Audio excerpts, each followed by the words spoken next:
آؤ تابوت محمد کا اٹھاؤ لوگو، ہائے رسول اللہ،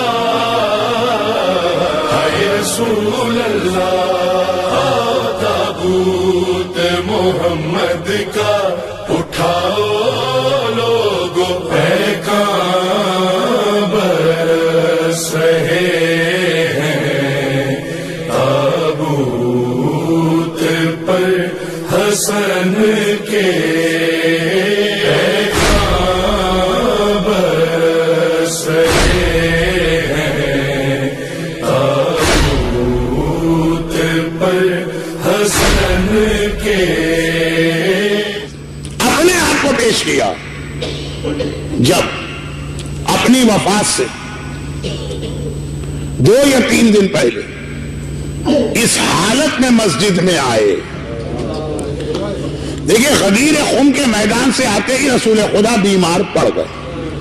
اب یہ تحقیق فی الحال چھوڑ دیجئے کہ اچانک پیغمبر کو کون سی ایسی بیماری لاحق ہو گئی۔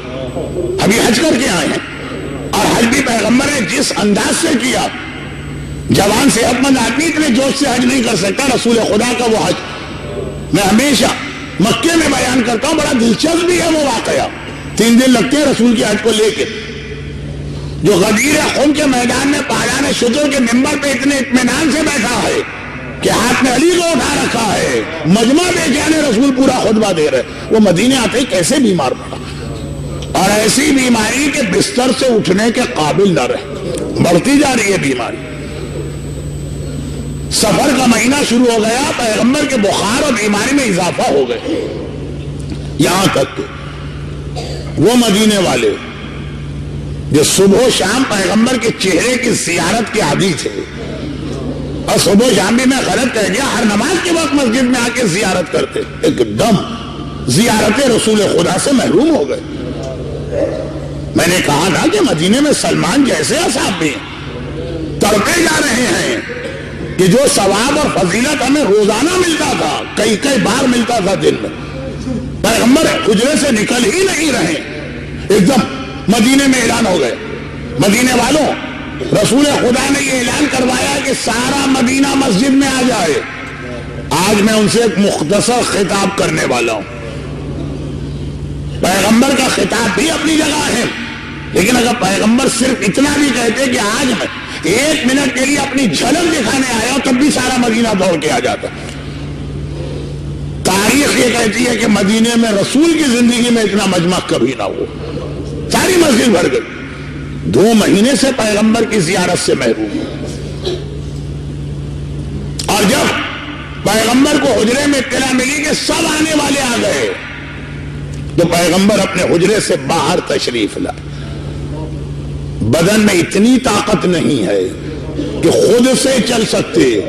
ایک طرف سے مولا علی نے پیغمبر کے کندھے کو سہارا دیا ہے، دوسری جانب سے پیغمبر کے چچا بنو عباس کے جد امجد عباس نے سہارا دیا۔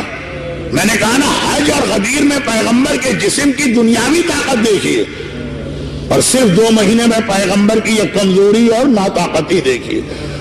کچھ تو ہوگا، لیکن خیر۔ اور یہ چند قدم کا فاصلہ، منبر رسول دیکھیے گا جا کے مدینے کی مسجد، اچھا آدھے سے زیادہ مجمع تو دیکھے ہوئے، اور حجرہ رسول کا دروازہ، چند قدم کا فاصلہ، شاید اس منبر سے یہ پلر تک کا، وہ طے کرنے میں پتہ نہیں پیغمبر کو شاید آدھا گھنٹہ لگ گیا، چلا ہی نہیں جا رہا۔ دونوں جانب سے سہارا دیا، پھر بھی پیغمبر سے نہیں چلا جا رہا۔ پیغمبر مشکل سے منبر کے قریب پہنچے، اور بڑی مشکل سے منبر پہ جا کے بیٹھے، اور کہا کہ اے مسلمانوں، میرا اصل موضوع 1432 ہجری کا ذہن میں رکھ کے بات سنیے گا۔ کہا کہ اے مسلمانوں، اب بہت جلد وہ وقت آ رہا ہے کہ میں رفیق اعلیٰ اپنے پروردگار کی بارگاہ میں جانے والا، اور میں نہیں چاہتا ہوں کہ کسی کا کوئی حق میری گردن پر ہو اور وہ قیامت میں مجھ سے پوچھے۔ اللہ اللہ، اس سے بڑھ کر رسول قبر و قیامت کی اہمیت کیا بتائیں گے؟ شفیع المذنبین ہے، قیامت میں تو صرف رسول خدا کی بادشاہت چلے گی، کہہ رہے لیکن کوئی وہاں مجھ سے حق نہ مانگے، میں اس لیے تمہارے درمیان آیا ہوں کہ اگر کسی کو زندگی میں میری ذات سے کبھی کوئی تکلیف پہنچے، ذاتی تکلیف، تو وہ آ کے اپنا حق یہیں پہ مانگ لے، قیامت میں مجھ سے سوال نہ کرے۔ اس سے بڑھ کر قیامت کی سختیاں پیغمبر کیسے بتائیں؟ اب سارا مجمع پھوٹ پھوٹ کے رونے لگا۔ دو جملے آپ نے سنے، نہ آج مسجد النبوی میں آپ بیٹھے نہ رسول خدا کی زیارت کر رہے، تو آپ کی حالت یہ ہے کہ آپ کے گریے کی آواز میرے کان میں آ رہی۔ اس وقت کی مسجد میں لوگوں کی کیا حالت ہوئی ہو؟ جب سے پیغمبر مسجد میں آئے تھے بعض لوگ اسی وقت سے رو رہے تھے۔ جائیے کبھی کربلا میں آپ، ابھی وہ گنبد ہی نظر آیا اور آنکھوں میں آنسو آ جاتے ہیں، لوگ رو رہے ہیں رسول کو دیکھ کے۔ اور جب پیغمبر نے یہ جملہ ارشاد فرمایا، اب جو گریے میں اضافہ ہوا، مسجد میں کوہرام بپا ہوا، لوگ پلر اور دیواروں سے سر ٹکرانے لگے۔ یا رسول اللہ آپ کیسی بات کرتے ہیں؟ آپ نے تو ہمیں جینا سکھایا، آپ تو رحمت بن کے اپنے ساتھ برکتیں لائے، آپ سے کبھی کسی کے حق میں کوتاہی ہو ہی نہیں سکتی، مگر خالی زبان سے نہیں کہہ رہے، دل میں بھی یقین ہے۔ مگر ایک آواز آ گئی، یا رسول اللہ میں خود سے کبھی نہ کہتا، آپ نے 3 بار کہا جس کو مجھ سے حق لینا ہے لے لے، حق لے لے، حق لے لے، اس لیے ہمت کر کے کھڑا ہو۔ سارا مجمع چونکا، کون ہے یہ آدمی؟ سب دیکھ رہے ہیں۔ اس نے کہا یا رسول خدا، ایک جنگ کے درمیان مال غنیمت کو زیادہ جمع ہو گیا تھا، ہر مسلمان گھبرا کے دیکھنے آ رہا تھا کتنا مال غنیمت، بڑا مجمع ہو گیا، لگ رہا تھا کچھ لوگ مجمع میں دب جائیں گے یا گر پڑیں گے مال غنیمت پر۔ آپ کے ہاتھ میں کوڑا تھا، آپ کوڑے کو ہلا کے کہنے لگے دور چلے جاؤ، ہٹ جاؤ، یہاں قریب کوئی نہ۔ آپ کا کوڑا میری کمر سے ٹکرا گیا، میں کچھ نہ کہتا، اتنے سال گزر گئے میں نے آج تو کچھ نہ کہا، خود آپ نے 3 مرتبہ یہ بات کہی۔ پیغمبر نے فرمایا اچھا میرا کوڑا تیرے بدن سے ٹکرایا، اپنا حق لے لے۔ کہا یا رسول اللہ میں آ رہا ہوں حق لے لے۔ قریب آئے، مسجد میں تو رسول کوڑا لے کے نہیں آتے، حسن و حسین کو جو ساتھ میں کھڑے، بیٹا میرے حجرے میں جاؤ اور جو میرا کوڑا ہے وہ لے کر آؤ، یہی کوڑا اس کے لگا ہوگا وہ لے کر آؤ۔ حسن حسین دوڑے دوڑے گئے، کوڑا لے کے آ گئے۔ نانا یہ ہے کوڑا، پیغمبر نے اس کے ہاتھ میں دیا۔ اچھا یہ بتائیے اس وقت مسجد کی کیا حالت ہوگی؟ کیا لوگوں کے گریے کی بھی کیفیت ہوگی اور اس سے لوگ کہہ نہیں رہے اے شخص تو کون ہے، تجھے پیغمبر کی ذات میں اتنا رحم نہیں آ رہا؟ پھر تو یہ بیمار بھی ہے، ضعیف بھی ہے، کمزور بھی ہے۔ اس نے رسول خدا کو دیکھا، یا رسول اللہ لوگ مجھ سے یہ بات کہہ رہے ہیں، اگر آپ کہیں تو واپس چلے جاؤ۔ پیغمبر نے کہا تم لوگ خاموش ہو جاؤ، قیامت میرا معاملہ، یہ وہاں حق مجھ سے لینے آ سکتا ہے، تم مت بولو، اس کو اس کا حق لینے دو۔ اب پیغمبر کا حکم آ گیا، سب خاموش۔ ایک ایک جملہ ہمیں عذاب قبر و عذاب قیامت یاد دلانے والا۔ پیغمبر کے قریب کھڑا ہے، کوڑا بھی ہاتھ میں آ گیا۔ پیغمبر نے کہا اپنا حق لے لے۔ کہا یا رسول اللہ حق تو پھر پورا لیا جاتا، جب میرے بدن پہ آپ نے کوڑا مارا تو میرے نچلے جسم کے اوپر تو احرام کی چادر کی طرح کی ایک چادر، اوپر کا بدن کھولا تھا، میرے ننگے بدن پہ آپ کا کوڑا لگا تھا اور آپ نے کرتا پہنا ہوا۔ پیغمبر نے کہا کوئی بات نہیں، کرتے کے بٹن کھولے، کرتے کو اس طرح سے اونچا کیا کہ پیچھے سے پیغمبر کی پشت نظر آنے لگی۔ مسجد کی عجیب حالت ہو گئی کیونکہ پیغمبر کا اب جو بدن نظر آیا، کمزوری کی وجہ سے گویا ہڈیاں ظاہر ہو رہی، اتنا کمزور رسول کھڑا نہیں ہو سکتا۔ کوڑا کون گستاخ ہے، لیکن کیا کرے، پیغمبر نے منع کر دیا۔ اور اس آدمی کی جو سب سے عجیب حالت ہوئی، جیسے ہی پیغمبر نے کرتا اونچا کیا، ذرا سا اپنی پشت کو کھولا، مہر نبوت نظر آنے لگی۔ ارے کوڑا ایک طرف پھینکا، طرف کے مہر نبوت کے اوپر کس طرح گرا، بوسے میں بوسا، بوسے میں بوسا، بوسے میں بوسا۔ یا رسول اللہ بھلا میری یہ مجال اور ہمت تھی کہ میں آپ کے کوڑا مارتا؟ مجھے تو مہر نبوت کی زیارت کرنا تھی، اس لیے میں نے یہ بات کہی ہے۔ لیکن مسلمانوں کی چیخیں اب پیغمبر کے بدن کو دیکھ کے نکل رہی ہیں۔ پیغمبر نے کہا چلو، اور تو کوئی نہیں ہے، یہ کہے کہ پیغمبر حجرے میں آئے۔ اور جیسے ہی حجرے میں آئے تو دیکھا کہ انتہائی پریشانی کے عالم میں میری بیٹی فاطمہ زہرا تڑپ تڑپ کے کبھی ہاتھ اٹھا کے کوئی دعا کرتی ہے، کبھی تڑپ کے مسجد کو دیکھتی ہے. کہا بیٹی تیری یہ کیا حالت ہے؟ کہا بابا ابھی حسن و حسین آئے تھے اور کہہ گئے تھے کہ نانا نے کوڑا مانگا ہے. میں نے پوچھا کیوں؟ تو کہا کہ ایک مسلمان نانا کے کوڑا مارنا چاہتا ہے. بیٹی نے اپنے باپ کی یہ حالت دیکھی ہے، عام مسلمان دیوار سے سر ٹکرا رہے ہیں، یہ تو فاطمہ جیسے بیٹی ہے. تڑپ کے کہا بابا ارے میں برداشت نہ کر سکی. میں نے حسن سے کہا تھا، میں نے حسین سے کہا تھا بیٹا حسین اپنے آپ کو آگے پیش کر دینا، کہنا میرے بدن پہ کوڑا مار لے، میرے نانا کے بدن پہ کوڑا نہ مار. بابا آپ کی کیا حالت ہے؟ پیغمبر نے واقعہ سنایا. میں صرف ایک جملہ یہاں کہتا اور پھر بس آخری 2 جملے مصائب کے. شہزادی یقیناً بیٹی کو باپ سے بڑی محبت ہوتی ہے. آپ نے سنا بابا کے بدن پہ کوڑا پڑنے والا، یہ بھی معلوم ہے کہ ہلکا سا پڑے گا. وہ آدمی کہہ رہا تھا نا کہ آپ کا کوڑا چھو گیا تھا میرے بدن، تو آپ برداشت نہ کر سکے. آپ کا بھتیجا سجاد تو اس سے زیادہ کمزور ہے، جب کوفہ و شام کے پورے راستے میں کوڑے کھاتے ہوئے جا رہا. شہزادی رسول خدا تو پھر بھی ایک مرد ہے. ارے آئیے راہ شام میں آپ کی بیٹیاں زینب و کلثوم، آپ کی پوتی سکینہ کتنے کوڑے کھاتے جا رہے. اور اب پیغمبر اب آج اس طرح سے بستر پہ گرے کہ کل صبح تک 28 صفر تک سوائے واجب نمازوں کے بستر سے نہ اٹھے. اور یہ 3 راتیں پیغمبر کی بڑی تکلیف میں گزری. بیٹی کے کان میں باپ کی ذرا سی آواز آ جائے، عام بیٹی کی کیا حالت ہے، یہ تو فاطمہ جیسی بیٹی ہے. اور یہ اہل بیت کا گھرانہ ہے.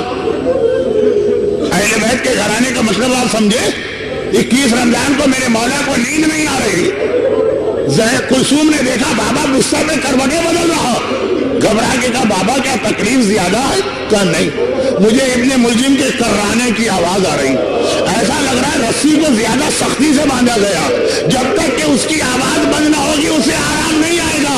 علی کو آرام نہیں آ سکتا. جو اپنے قاتل کی آواز سن کے تڑپ اٹھے وہ اہل بیت، وہ بیٹی جب بابا کی آواز سن رہی ہے، ہر کروٹ پہ بابا کہہ رہا ہے تکلیف. بیٹی کی کیا حالت ہو.